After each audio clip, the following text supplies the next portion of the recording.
Ok, então é isso. Então vamos logo passar para as nossas primeiras matérias, né? Hoje a gente está fazendo algo diferente também, porque alguns temas a gente está pegando dois links. Para quem está vendo pela primeira vez, a gente sempre faz um apanhado da semana anterior com aquilo que foi de melhor passado ali na plataforma Ocara e a gente comenta aqui, discute, para ver aquilo que é mais bacana que aconteceu semana. E a nossa primeira matéria a gente vai falar sobre o campo das telecomunicações.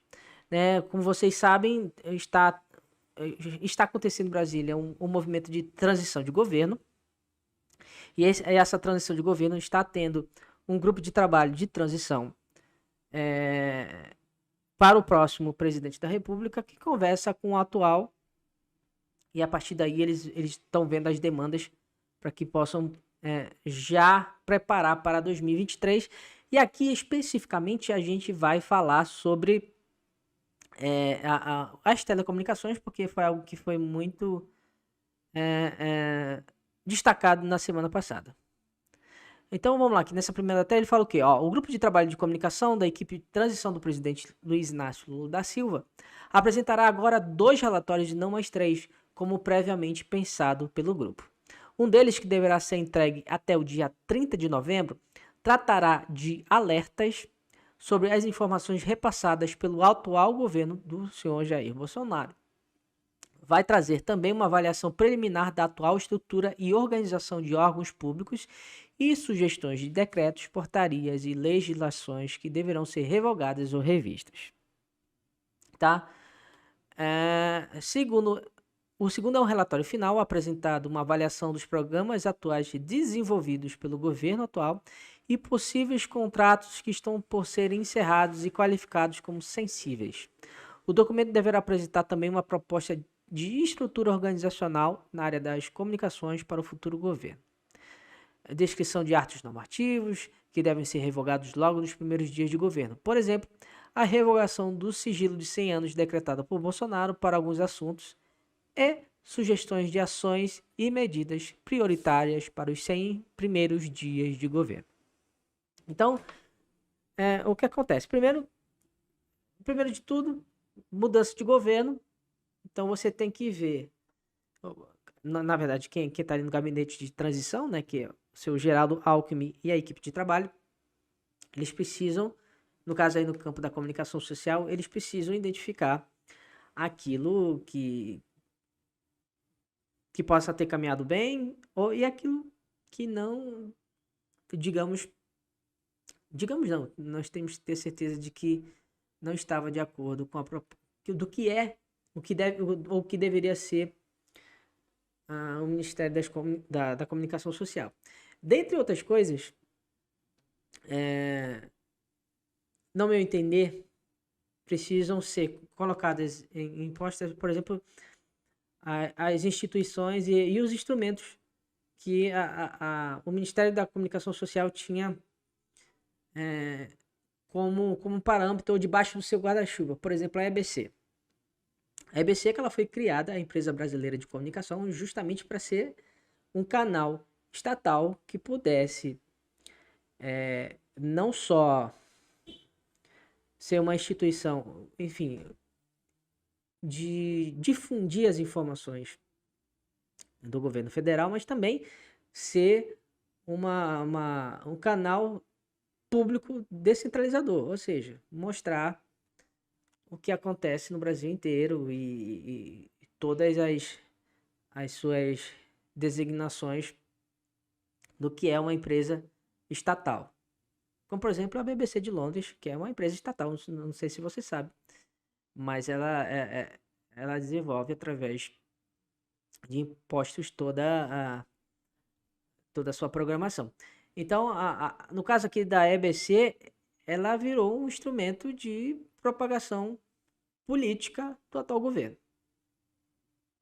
Então você tinha, por exemplo, você teve exibição de um jogo da seleção brasileira em que em determinado momento o narrador simplesmente da EBC simplesmente fez uma exaltação ao atual presidente da República. Não é só inconstitucional, mas também isso é imoral, né? Enfim, os instrumentos que são do próprio Estado já serviram como digamos, uma muleta para a própria ideologia que o governo atual estava colocando em prática na sua gestão. Então, o que eles estão fazendo é justamente isso: ver o que precisa, ver o que não precisa e principalmente revogar aquilo que não é de competência da pasta, principalmente também essa questão de ações que foram realizadas através de sigilo de 100 anos, que não foi só para as comunicações sociais, mas para que é das comunicações sociais, né? Enfim, que trata da imagem do governo, mas principalmente essa questão do sigilo de 100 anos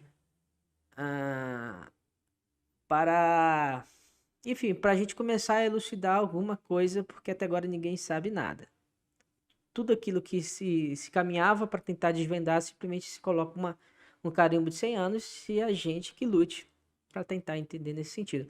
Então, tem muita coisa que precisa ser feita, tem muita coisa que precisa ser revista e tem muita coisa que precisa simplesmente ser jogada no lixo. Então, o gabinete de transição, eles já estão estudando essa perspectiva, viram que tem muita coisa aí que precisa ser reorganizada, como a questão das estruturas de comunicação do governo, outras coisas que precisam ser revogadas e muitas coisas que precisam simplesmente ser jogadas fora, né? E aí tem outra notícia também, ó, o mesmo grupo de trabalho, GT de comunicação vai propor tributar Big Techs e discutir regulação da internet no governo Lula. Vamos com calma, o que é isso aí, ó? À frente do grupo de trabalho de comunicação no processo de transição do governo, o ex-ministro Paulo Bernardo disse nesta sexta, 18, ainda não conhecer com profundidade a proposta do projeto de lei do deputado João Maia, do PL do Rio Grande do Norte, que atribui à Anatel regular redes sociais e serviços de mensagens. Mas o ex-ministro acredita que um texto que dá um tratamento para regular aspectos da internet coincide com o que o GT quer propor como agenda. Ele também citou como uma proposta trata da instituição de uma tributação para as Big Techs. É necessária uma discussão desse tema dentro do futuro governo Lula. E aí você tem as aspas, né, do João Maia. Na verdade, é do Paulo Bernardo, que é o ex-ministro das Comunicações.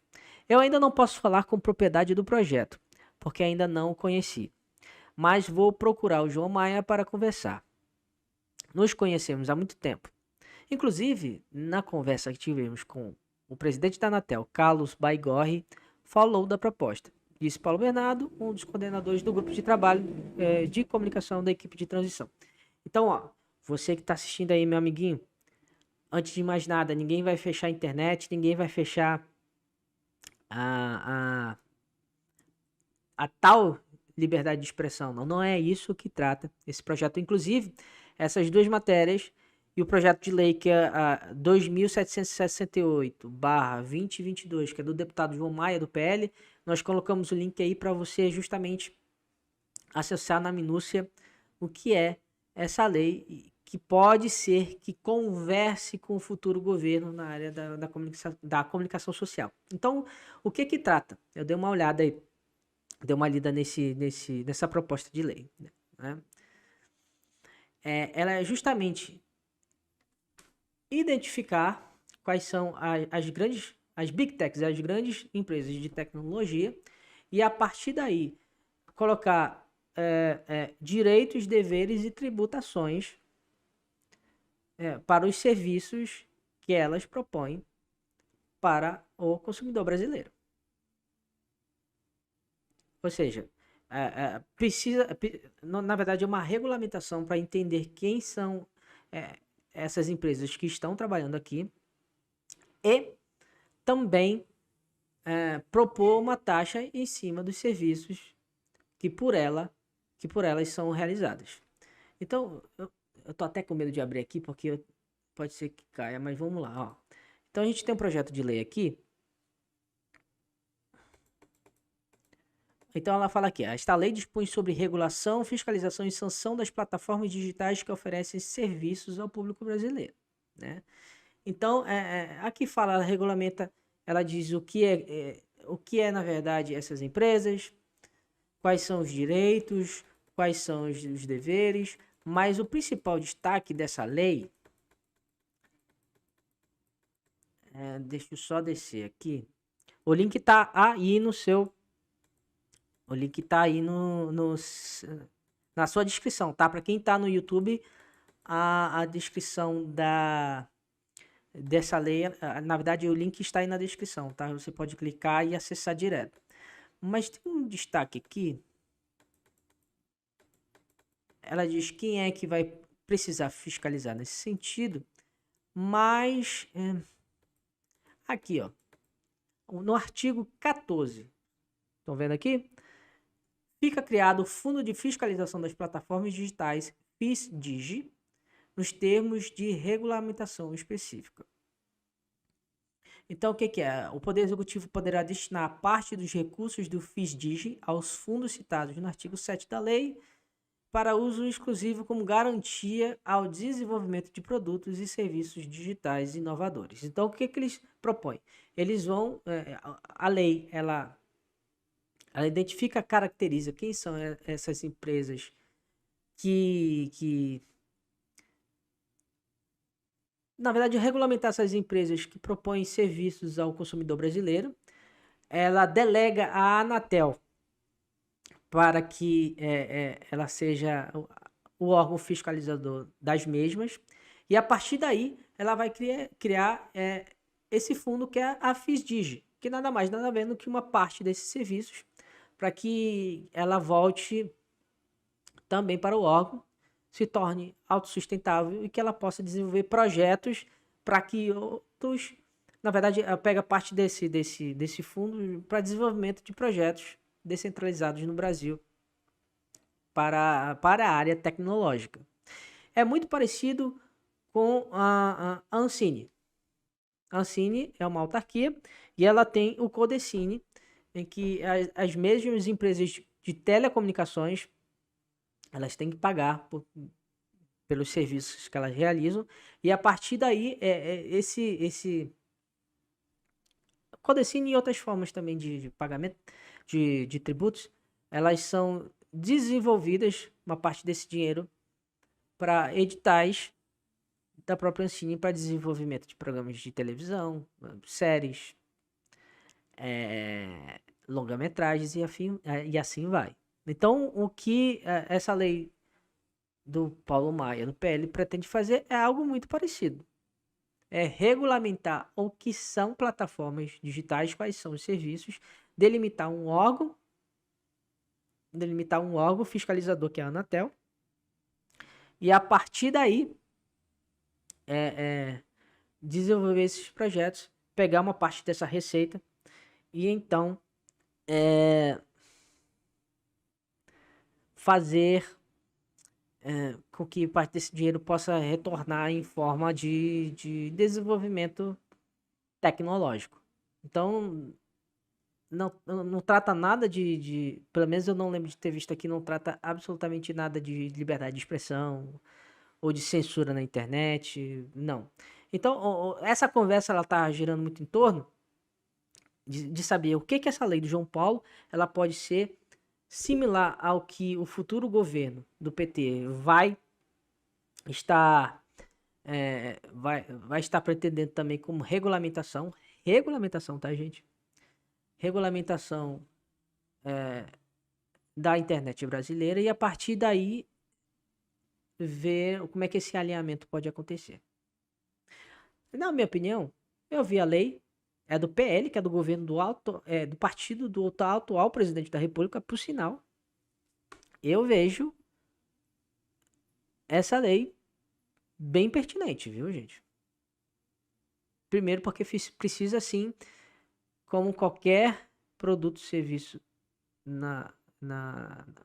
no país, precisa de ter uma regulamentação. Regulamentação não quer dizer censura.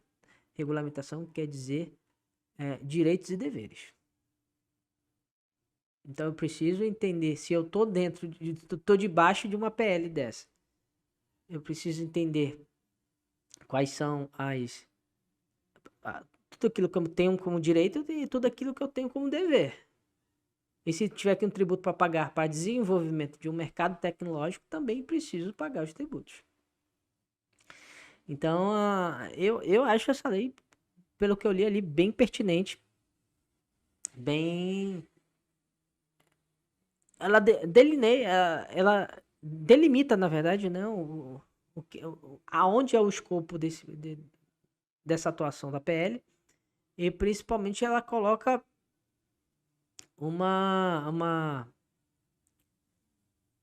ela coloca um parâmetro, ela coloca uma diretriz, pronto. Diretriz, um conjunto de regulamentos para começar a organizar, porque o Brasil está uma terra sem lei. Ninguém paga nada, fake news direto, que é outra coisa que a gente está conversando, mas enfim, a internet brasileira ainda, no meu entender, está muito bagunçado e a gente precisa começar a delimitar e colocar diretriz para algumas coisas. E aqui a gente já está começando a conversar de cima, né? Com as big techs, com as grandes empresas, para que elas possam também começar a contribuir com o mercado brasileiro. Então eu vejo com extrema pertinência. Tomara que a conversa aconteça com esse grupo de transição das comunicações sociais. Tomara que tenha um alinhamento dessas ideias. E tomara que as primeiras providências comecem a acontecer nos primeiros 100 dias, que era aquela primeira matéria que a gente estava falando lá. Que ela entre nessa onda aí de